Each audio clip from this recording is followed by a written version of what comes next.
Hi students, நம்ம last classல optics அதாவது chapter second chapter இருக்கக்கூடிய அந்த optics lessons இருக்கக்கூடிய third and fourth detail பார்த்தோம். இன்னைக்கு கிளாஸ்ல என்ன பார்க்க போறோம்னா இந்த வீடியோல first and second detail தான் இந்த வீடியோல பார்க்க போறோம். So last classல eye defects அதாவது myopia and hypermetropia so இந்த ரெண்டுத்துக்கு இருக்கக்கூடிய differentiate பார்த்தோம். அதே மாதிரி compound microscope ஓட construction and working வந்து last classல பார்த்தோம். இந்த ரெண்டு டீடைல் தான் பார்த்தோம்.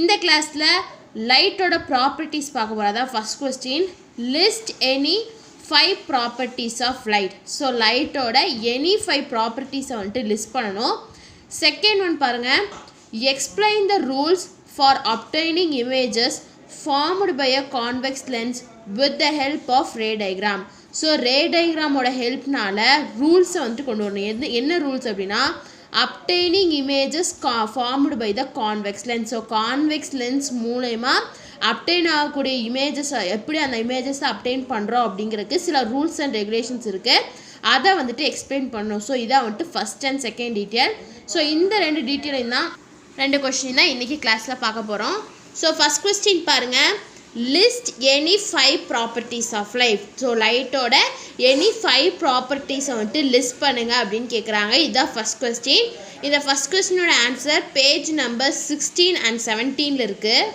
பாருங்க page number 16 ல properties of light topicல கீழ வந்துட்டு 8 points இருக்கு 16 and 17 ல any 5 points எழுதணும் ஆனா வந்து நான் ஃபுல்லா இந்த 8 points நான் உங்களுக்கு சொல்லிறேன் நீங்க ஏதாச்சும் 5 points எழுதுங்க first property so light oda properties வந்து ஏற்கனவே நம்ம படிச்சிருப்போம் so இருந்தாலும் இன்னொருக்க படிக்கலாம் so light oda property ல first property என்னன்னு பாத்தீங்கன்னா light is a form of energy so light வந்துட்டு எந்த ஃபார்ம்ல இருக்கும் அப்படினு கேட்டாங்கன்னா energy ஃபார்ம்ல இருக்கும் so அதான் first property light is a form of energy first property second one light always travels along a straight line so light வந்துட்டு travel எப்படி ஆகும் ஒரே straight lineல தான் ஆகும் zigzag ஆவோ circle ஆவோ அப்படி travel ஆகாது அதான் வந்து second property light always travels along a straight line so light வந்துட்டு எப்பவுமே straight lineல தான் travel ஆகும் so first point என்ன light is a form of energy so light எந்த ஃபார்ம்ல இருக்குன்னா energy ஃபார்ம்ல இருக்கு இது first property second one பாத்தீங்கன்னா light always travels along a straight line so light rays வந்துட்டு எப்பவுமே straight lineல தான் travel ஆகும் இது வந்து second third point பாருங்க light does not need any medium for its propagation it can even travel through vacuum so வந்து light வந்துட்டு ஒரு ஆப்ஜெக்ட் குள்ள propagate ஆகுது அதாவது உள்ள போறதுக்கு எந்த மீடியமும் தேவையில்லை அத சொல்றாங்க light does not need any medium for its propagation so light oda propagation க்கு எந்த விதமான மீடியமும் தேவையில்லை it can even travel through the vacuum so vacuum குள்ள கூட இந்த லைட்னால travel பண்ண முடியும் அதான் வந்து third property so third property என்ன சொல்றாங்க light does not need any medium for its propagation so light வந்துட்டு ஒரு ஆப்ஜெக்ட் குள்ள உள்ள போணும் propagate ஆகணும் அப்படினா அதுக்கு எந்த மீடியமும் தேவையில்லை it can even travel through a vacuum ஒரு vacuum குள்ள போற கூட இதனால முடியும் அப்படிங்கறாங்க நெக்ஸ்ட் பாருங்க the speed of light in vacuum or air is c is equal to 3 into 10 to the power 8 ms to the power minus 1 so vacuum இல்லாட்டி airல இந்த லைட்டோட ஸ்பீட் எவ்வளவுன்னு பாத்தீங்கன்னா c அப்படிங்கிறது வந்து லைட்டோட velocity அதாவது லைட்டோட ஸ்பீட தான் வந்து c அப்படினு டினோட் பண்ணுவோம் so எவ்வளவு ஸ்பீட்ல போகும் எவ்வளவு velocityல போகும்னு பாத்தீங்கன்னா 3 into 10 to the power 8 ms to the power minus 1 இந்த ஸ்பீட்ல வந்துட்டு லைட் வந்துட்டு vacuum இல்லாட்டி ஏர் குள்ள வந்துட்டு ஸ்பீடா போகும் அப்படிங்கறாங்க அத சொல்றாங்க the speed of the light in a vacuum or air is c is equal to 3 into 10 to the power 8 ms to the power minus 1 next பாருங்க since light is in the form of waves it is characterized by the wavelength lambda and frequency v which are related by the following equation c is equal to v lambda so light வந்துட்டு waves formல இருக்கறனால இதை எப்படி characterize பண்ணுவோம் அப்படினா wave length and frequency மூலயமா இதை வந்துட்டு characterise பண்ணுவோம் அப்படிங்கிறாங்க. ஸோ வேவ் லென்த்தோட சிம்பிள் தான் வந்துட்டு லாம்டா, ஃப்ரீக்வன்சியோட சிம்பிள் தான் வந்துட்டு வி. ஸோ இந்த ரெண்டுத்தையும் ரிலேட் பண்ணி ஒரு ஃபார்முலா வருது சி, அதாவது வெலாசிட்டி ஆஃப் லைட் இல்லாட்டி speed of light is equal to v, அதாவது ஃப்ரீக்வன்சி இன்ட்டு வேவ் லென்த் அப்படிங்கிறதான் வந்துட்டு ஃபார்முலா அப்படின்னு சொல்கிறாங்க. ஸோ 5th பாயிண்டில் என்ன சொல்லியிருக்காங்க, since light is in the form of waves it is characterized by a wavelength and frequency. So wavelength oda symbol lambda, frequency oda symbol v, which are related by the following equation. C is equal to v lambda, where c is the speed or velocity of light, v is the frequency of light, lambda is the wavelength of light. So இதான் வந்து 5th property. So first property la light is a form of energy, first property. Second one is light always travels along a straight line. So light rays வந்துட்டு ஒரு straight lineல தான் travel ஆகும், அது second property. Third one is light does not need any medium of propagation, medium for its propagation. So lightக்கு எந்த வித ஒரு மீடியமும் தேவையில்லை. ஒரு ஆப்ஜெக்ட்குள்ளே அந்த லைட் ப்ரொபகேட் ஆகணும் அப்படின்னா அதுக்கு எந்த வித மீடியமும் தேவையில்லை. அதான் வந்துட்டு தேர்ட் பாயிண்ட்டு. அதில் வந்துட்டு என்ன சொல்கிறாங்கன்னா, it can even travel through a vacuum. So ஒரு வேக்கம் கூட இந்த லைட்னால் வந்துட்டு போக முடியும். ஸோ ஸ்பீட், அந்த லைட்டோட ஸ்பீடு எவ்வளோ இருக்கும் வேக்கம் இல்லாட்டி ஏர்லின்னு பார்த்தீங்கன்னா, C is equal to 3 × 10⁸ ms⁻1 அந்த ஸ்பீடில் வந்துட்டு லைட் வந்துட்டு ட்ராவல் ஆகும். ஸோ லைட் வந்துட்டு வேவ்ஸ் ஃபார்மில் இருக்கிறனால இதை வந்துட்டு எதை வச்சு கேரக்டரைஸ் பண்ணலாம் அப்படின்னா, wavelength lambda and frequency வியை வச்சு நம்மளால் கேரக்டரைஸ் பண்ண முடியும். which are related by the எந்த ஈக்குவேஷன் அது ரிலேட் ஆகிருக்கு, சி, அதாவது velocity of the light is equal to frequency into lambda. So இதான் வந்துட்டு ஃபஸ்ட்டு 5 ப்ராப்பர்ட்டிஸ் லைட்டோடது. நெக்ஸ்ட்டு பாருங்கள் 6th property, different coloured light has different wavelength and frequency. So லைட்டில் வந்துட்டு டிஃப்ரெண்ட் கலர்ஸ் இருக்குது நமக்கு தெரியும். ஒவ்வொரு கலர் லைட்டுக்கும் different wavelength and frequency வந்துட்டு இருக்கும் அப்படிங்கிறாங்க. இதான் வந்துட்டு 6th point. Different coloured light has different wavelength and frequency. So ஒரு ரெட் கலர் லைட் இருக்குது, க்ரீன் கலர், ப்ளூ கலர்னு இருக்கும்போது ஒவ்வொரு கலர்ஸுக்கும் ஒவ்வொரு வேவ் லென்த் அண்ட் ஃப்ரீக்வன்சி வந்துட்டு இருக்கும். 7th ப்ராப்பர்ட்டி பாருங்கள், among the visible light, violet light has lowest wavelength and red light has the highest wavelength. அதாவது வந்துட்டு விசிபிள் லைட், அதாவது நம்ம பார்க்கக்கூடிய லைட்டில் வந்துட்டு வயலட் லைட்டுக்கு வந்துட்டு ரொம்ப கம்மியான வேவ் லென்த் இருக்கும், லோவஸ்ட் வேவ் லென்த் இருக்கும். அதே மாதிரி ரெட் கலர் லைட்டுக்கு வந்துட்டு ஹையஸ்ட் வேவ் லென்த் வந்துட்டு இருக்குங்கிறாங்க. அதான் வந்துட்டு 7th property. Among the visible light, violet light has the lowest wavelength and the red light has the highest wavelength. 8th property பாருங்க, when the light is incident on the interface between two media, it is partly reflected and partly refracted. அதாவது வந்துட்டு ஒரு light வந்துட்டு ஒரு object மேலே போயிட்டு incident, அதாவது விழுகுது, அப்படி ரெண்டு மீடியா மேலே விழுகும்போது அது வந்துட்டு பார்ட் வந்துட்டு ரெஃப்ளெக்ட் ஆகும், இன்னொரு பார்ட் வந்துட்டு ரீஃப்ராக்ஷன் நடக்கும். ஒரு பார்ட் வந்துட்டு ரெஃப்ளெக்ட் ஆகும், இன்னொன்று வந்துட்டு ரீஃப்ராக்ட் ஆகும் அப்படின்னு சொல்கிறாங்க. ஸோ இதான் வந்துட்டு 8th ப்ராப்பர்ட்டி. ஸோ 8th ப்ராப்பர்ட்டின்னு என்ன சொல்கிறாங்க, when light is incident on the interface between two media, ரெண்டு மீடியாவுக்கு நடுவில் லைட் வந்துட்டு இன்சிடென்ட் ஆகும்போது it is partly reflected and partly ரீஃப்ராக்டட்னு சொல்கிறாங்க. ஸோ இதான் வந்துட்டு 8 ப்ராப்பர்ட்டிஸ். ஸோ ஃபஸ்ட்டு ப்ராப்பர்ட்டியில் light is a form of energy அப்படிங்கிறாங்க. Second one is light always travels along a straight line. ஒரு ஸ்ட்ரைட் லைனில் தான் லைட் வந்துட்டு ட்ராவல் ஆகும். Light does not need any medium for its propagation. So ஒரு ஆப்ஜெக்ட்குள்ளே ஒரு லைட் வந்துட்டு உள்ளே போகணும், ப்ரொபகேட் ஆகணும் அப்படின்னா அதுக்கு எந்த விதமான மீடியமும் தேவையில்லை. இது தேர்ட் பாயிண்ட்.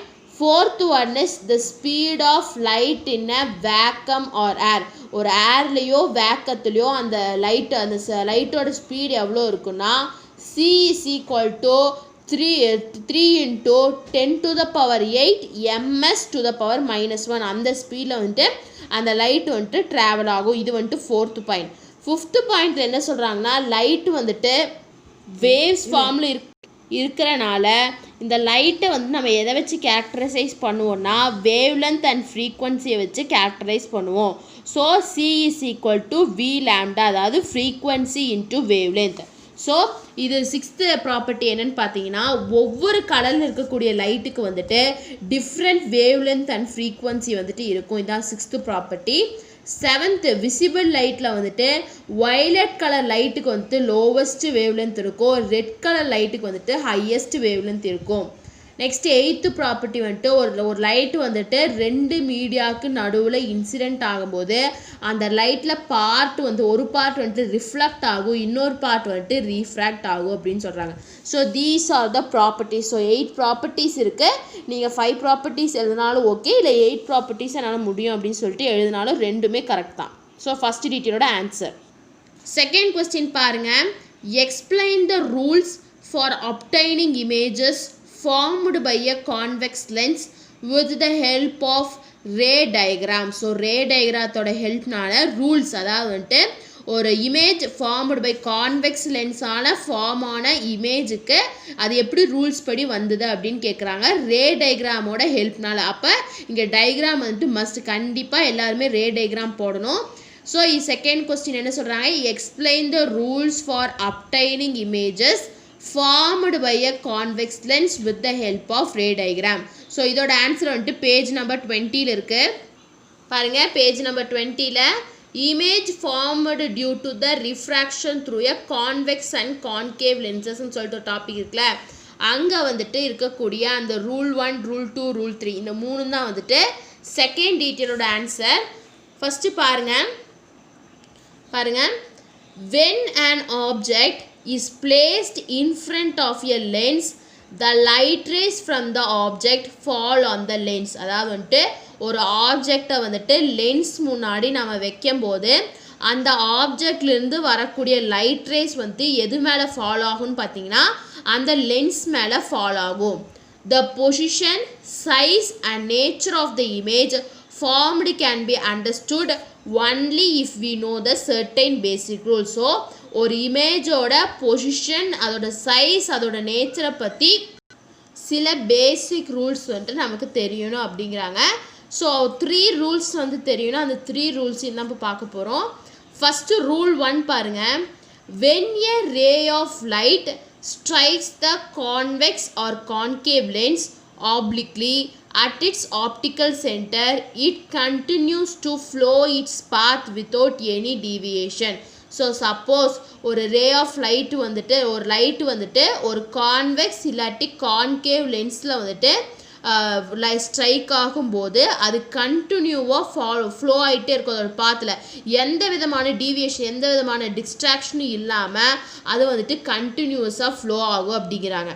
ஸோ இது பாருங்கள், இது வந்துட்டு கான்வெக்ஸ் லென்ஸ், இது கான்கேவ். ஸோ கான்கேவுங்கிறது இப்படி குழியாக இருக்கும், கான்வெக்ஸுங்கிறது இப்படி இருக்கும், அதாவது போட்டிருக்காங்க. இது கான்வெக்ஸ், இது வந்துட்டு concave lens. So rule number 1ல் என்ன சொல்கிறாங்க, ஒரு ரே, அதாவது வந்துட்டு ஒரு லைட்டோட ரே வந்துட்டு கான்வெக்ஸ் லென்ஸ்லேயோ கான்கேவ் லென்ஸ்லேயோ ஸ்ட்ரைக் ஆகும்போது அதோட ஸ்ட்ரைக் ஆகுது, எங்கே ஸ்ட்ரைக் ஆகுது, அதோட ஆப்டிக்கல் சென்டரில் வந்துட்டு ஸ்ட்ரைக் ஆகும்போது அது வந்துட்டு கண்டினியூவாக அந்த லைட் ஸ்ட்ரைக்ஸ், அந்த லைட் ரே வந்துட்டு கண்டினியூவாக ஃப்ளோ ஆகிட்டே இருக்கும். எந்த விதமான டீவியேஷனாக, எந்த விதமான டிஸ்ட்ராக்ஷனும் இல்லாமல் அது வந்துட்டு கண்டினியூவாக ஃப்ளோ ஆகும். அதுதான் ரூல் நம்பர் சொல்லியிருக்காங்க. Rule number 1, when a ray of light strikes the convex or concave lens obliquely at its optical center, கரெக்டாக அதோட ஆப்டிக்கல் சென்டரில் வந்துட்டு அது வந்துட்டு ஸ்ட்ரைக் ஆகும்போது it continues to flow its path without any deviation. So அது கண்டினியூவாக அந்த ரேஸ் வந்துட்டு கண்டினியூவாக ஃப்ளோ ஆகிட்டே இருக்கும். அதோட பாத்தில் எந்த விதமான டீவியேஷனாக டிஸ்ட்ராக்ஷனும் இல்லாமல் அது வந்துட்டு கண்டினியூவாக ஃப்ளோ ஆகிட்டே இருக்கும். இதான் வந்துட்டு ரூல் நம்பர் 1. ரூல் நம்பர் 2 பாருங்கள். when rays parallel to the principal axis strikes the convex and concave lens, the refracted rays are converged or appear to diverge from the principal focus. அதாவது வந்துட்டு ஒரு ரே வந்துட்டு அதோட பிரின்சிபல் ஆக்சிஸுக்கு வந்துட்டு பேரலாக இருக்கும்போது principal axis strikes a convex or a concave line, அப்போ வந்துட்டு பிரின்சிபல் ஆக்சிஸுக்கு பேரலாக இருக்கும்போது அந்த ரே வந்துட்டு கான்வெக்ஸ் இல்லாட்டி கான்கேவ் லென்ஸில் ஸ்ட்ரைக் ஆகும்போது the refracted rays are converged to 2 அதாவது வந்துட்டு அப்படி ஃபாலோ அதாவது ஸ்ட்ரைக் ஆகும்போது அதில் இருக்கக்கூடிய அந்த வரக்கூடிய ரீஃப்ராக்டர் ரேஸ்லாம் எப்படி கன்வர்ஜ் ஆகும் அப்படின்னா convex converge to or appear to diverge from அதாவது வந்துட்டு கன்வர்ஜ் அப்படின்னா இணைக்கிறதா வந்துட்டு கன்வர்ஜ் டைவர்ஜ்னா பிரிக்கிறது அதான் சொல்கிறாங்க த ரீஃப்ராக்டர் ரேஸ் ஆர் கன்வர்ஜ் அப்போ அந்த ரீஃப்ராக்ட் ஆகக்கூடிய ரேஸ் வந்துட்டு சேர்ந்துடும்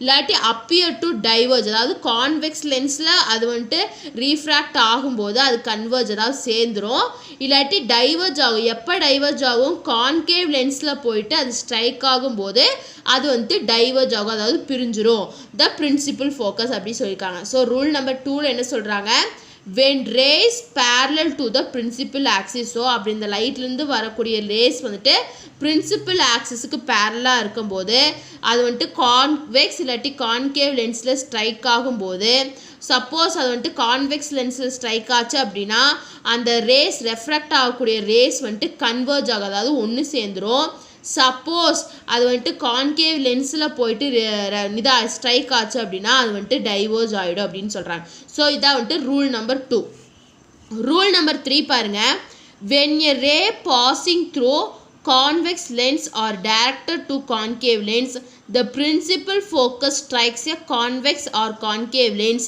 the refracted ray will be parallel to the principal axis suppose ஒரு when a ray passing அதாவது வந்துட்டு ஒரு ரே வந்துட்டு பாஸ் ஆகுது எப்படி பாஸ் ஆகுதுன்னா கான்வெக்ஸ் லென்ஸ் இல்லாட்டி concave lens or director convex லென்ஸ்லேருந்து கான்கேவ் லென்ஸுக்கு டேரக்டாக போகும்போது அந்த இருக்கக்கூடிய பிரின்சிபல் ஃபோக்கஸ் வந்துட்டு எது மேலே ஸ்ட்ரைக் ஆகும் அப்படின்னா கான்வெக்ஸ் இல்லாட்டி கான்கேவ் லென்ஸ் மேலே வந்துட்டு ஸ்ட்ரைக் ஆகும் ஸோ அந்த ரீஃப்ராக்டட் ரே அந்த ரேலேருந்து வரக்கூடிய ரீஃப்ராக்டட் ரே வந்துட்டு எதுக்கு பேரலாக இருக்குன்னா பிரின்சிபல் ஆக்சிஸ்க்கு வந்துட்டு பேரலாக இருக்கும் அப்படிங்கிறாங்க அதான் வந்துட்டு rule number 3 when a ray passing through or directed towards the அதாவது வந்துட்டு ஒரு பாஸ் ஆகக்கூடிய ரே வந்துட்டு பிரின்சிபல் ஃபோக்கஸுக்கு நேராக பாஸ் ஆகும்போதோ அதை நோக்கி வரும்போதோ அது வந்துட்டு கான்வெக்ஸ் கான்கேவ் லென்ஸு ஸ்ட்ரைக் ஆகும்போது அந்த ரிஃப்ராக்டட் ரே வந்துட்டு பிரின்சிபல் ஆக்சிஸுக்கு பேரலாக இருக்கும் அப்படிங்கிறாங்க இதான் வந்துட்டு ரூல் 3ல சொல்கிறாங்க ஸோ ரூல் 1ல் ஒரு ரே அதாவது ஒரு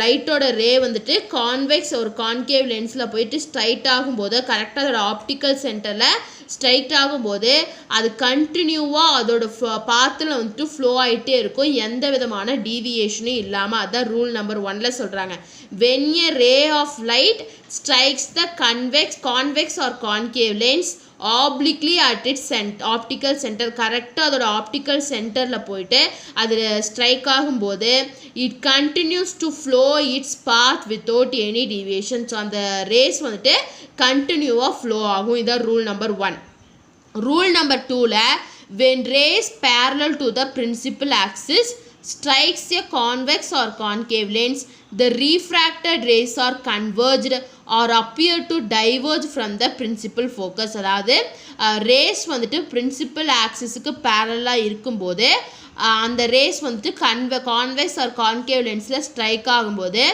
சப்போஸ் அது கான்வெக்ஸ் லென்ஸில் ஸ்ட்ரைக் ஆச்சு அப்படின்னா அந்த ரிஃப்ராக்டட் ரேஸ் வந்துட்டு கன்வர்ஜ் ஆயிடும் அதாவது இணைஞ்சிரும் ஒன்று சேர்ந்துடும் சப்போஸ் அது கான்கேவ் லென்ஸில் போயிட்டு ஸ்ட்ரைக் ஆச்சு அப்படின்னா அது வந்துட்டு டைவர்ஜ் ஆயிரும்னு சொல்கிறாங்க இதான் வந்துட்டு ரூல் நம்பர் 2 ரூல் நம்பர் 3ல என்ன சொல்லியிருக்காங்க when rays passing through or directed towards the principal focus so ஒரு ரே வந்துட்டு பிரின்சிபல் ஃபோக்கஸ் மூலிமா பாஸ் ஆனாலோ இல்லாட்டி அதை நோக்கி வந்தாலோ அது வந்துட்டு கான்வெக்ஸ் ஆர் கான்கேவ் லென்ஸ் மேலே ஸ்ட்ரைக் ஆகும்போது அந்த ரிஃப்ராக்ட் ஆகக்கூடிய ரே வந்துட்டு எதுக்கு பேரலாக இருக்குன்னா பிரின்சிபல் ஆக்சிஸுக்கு வந்துட்டு பேரலாக இருக்கும் அப்படிங்கிறாங்க அதான் சொல்கிறாங்க when a ray passing through or directed towards the principal focus strikes a convex or concave lens the refracted ray will be parallel to the principal axis அப்படி சொல்லியிருக்காங்க ஸோ இதான் வந்துட்டு 3 ரூல்ஸ் அதாவது வந்துட்டு செகண்ட் டீட்டெயிலோட ஆன்சர் புரிஞ்சிருக்கும் உங்களுக்கு புரியல அப்படின்னா திருப்பி ரீட் பண்ணுங்கள் புரிஞ்சிடும் டயக்ராம் வச்சு பாருங்கள் இது வந்துட்டு கான்வெக்ஸ் லென்ஸ் இது கான்கேவ் ஸோ கான்கேவ்ங்கிறது குழியாக இருக்கும் கான்வெக்ஸ் அப்படிங்கிறது வந்துட்டு அப்படியே மேடாக இருக்குன்னு சொல்லி ஈஸியாக ஞாபகம் வச்சுக்கோங்க ஸோ 3 டயக்ராம்ஸுமே கம்பல்சரி நீங்கள் போடணும் ஸோ இந்த ரே டயக்ராமை வச்சு தான் எக்ஸ்பிளைன் பண்ண சொல்லியிருக்காங்க ஸோ 3 டயக்ராம்ஸும் கம்பல்சரியாக எல்லாருமே போடணும் ஸோ நம்ம வந்துட்டு ஃபஸ்ட் அண்ட் செகண்ட் டீட்டெயில் பார்த்தோம் ஸோ 4 டீட்டெயில்ஸ் இருக்குது அந்த 4 டீட்டெயிலும் வந்துட்டு 2 வீடியோவில் பார்த்துட்டோம். ஸோ உங்களுக்கு இந்த டீட்டெயில் ஏதாச்சும் டவுட் இருந்தால் கமெண்ட் பண்ணுங்கள். இந்த வீடியோ கிளாஸ் பிடிச்சிருந்தா லைக் பண்ணுங்கள், ஷேர் பண்ணுங்கள், சப்ஸ்கிரைப் பண்ணுங்கள். தேங்க்யூ.